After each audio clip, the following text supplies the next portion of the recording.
as jy gewonder het waar Bobby aan sy charm en looks kom, ontmoet vir Bob. Monsieur Calicreel van Afriforum was natuurlik ook daar, is natuurlik die Afriforum Theater. Die twee genies agter al die nuwe musiek in Semi-Soet, die musiekblyspel is Johan en Jacomien, Jay en Jay. Karine en Philip het ook gedans en gesing, maar hulle het nooit verlief geraak nie. Uitsondering op die reël. En wie sou nou kon dink dat Erkie Sterkie so lekker kon sing, man, ek wil vir jou sê, hy sing sommer 'n kat van 'n kerkdak af.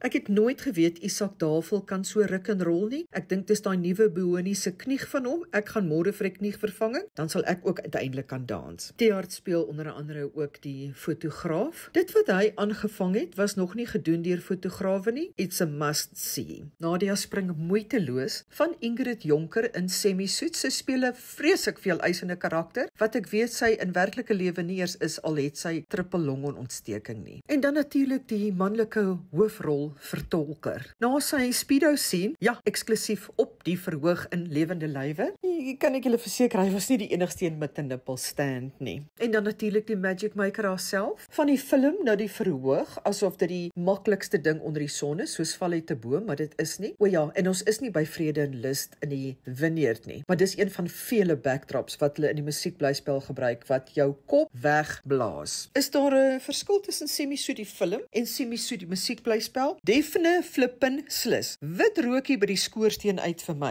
Die dans, die nuwe musiek, die energie, die opgezoepte humor op steroids, definite ja, maar my maand is reeds uitverkoop. Maar jy kan nog kaartjies kry vir Junie maand, want hulle moes hom reeds verleng het tot dan. So, as jy nou een musiekblyspel hierdie jaar gaan kyk, of een teaterbesoek hierdie jaar gaan doen, maak dit Semi-Soet die musiekblyspel in die Afriforum Theater. Dit is vir my 'n 12 uit 10. Gegroet van Matie.